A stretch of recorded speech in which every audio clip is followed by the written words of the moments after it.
আজ আমি চলে এসেছি পুরোনো দিনের একটা বাটার রেসিপি নিয়ে। এটা কিন্তু আগেকার দিনে মা ঠাকুমারা প্রায়ই করতেন, আর এই বাটা দিয়ে ভাত খেতে দারুণ লাগে। কি বানাতে চলেছি বলো তো?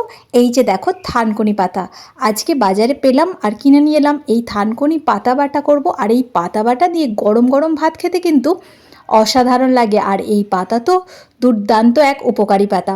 চলো প্রথমে পাতাগুলোকে খুব ভালো করে কিন্তু একটু বেছে নেব, যেগুলো খারাপ আছে বাদ দিয়ে দেবো, আর ভালোগুলো এইভাবে কেটে নেব। আর ডাঁটাগুলো আমি নিচ্ছি না, শুধু পাতাগুলো নিয়ে নেব। তারপর খুব ভালো করে কিন্তু পাতাগুলোকে পরিষ্কার জল দিয়ে ভালো করে ধুয়ে নিতে হবে। এরপর এদিকে একটা কড়াইয়ের মধ্যে একটু সর্ষের তেল নিলাম, তাতে দিয়ে দিলাম 1 চা চামচের মতো কালো জিরে আর 4 কোয়ার মতো রসুন আর 2টো কাঁচা লঙ্কা। এখানে যেহেতু পাতার পরিমাণটা কম, আমি এখানে রসুনটা একটু কম দিয়েছি, আর লঙ্কাটার ঝাল কমের জন্য অল্প লঙ্কা দিয়েছি। তারপর এটাকে ভালো করে ভেজে নিতে হবে। এই যে ভাজা হয়ে গেছে, এরপর যে পাতাটা ধুয়ে রেখেছিলাম সেটাকে একদম শিল নোড়াতে খুব ভালো করে কিন্তু বেটে নেব। এখানে চাইলে কিন্তু মিক্সিতে বাটলেও হতো, তবে শিল নোড়াতে বাটার যে স্বাদ সেটা কিন্তু একদমই আলাদা।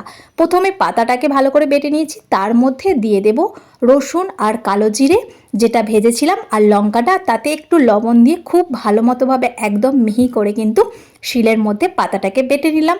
ব্যাস, এইভাবে বেটে নিলেই আমাদের কিন্তু এই যে থানকুনি পাতা বাটাটা একদম রেডি হয়ে গেল। এই পাতা বাটা দিয়ে ভাত খেতে তো অসাধারণ লাগে, আর যারা খেয়েছো তারা নিশ্চয়ই জানো। আর এটা কিন্তু দারুণ একটা স্বাস্থ্যকর খাবার। এই যে আমার একদম রেডি আজকের পাতা বাটা। আর ওই যে শিলে একটু লেগেছিল, তা দিয়ে চলো একটু ভাত খেয়ে নিই, গরম গরম ভাত। আজকের আমার এই ভিডিওটা কেমন লাগলো তা কিন্তু অবশ্যই জানিও।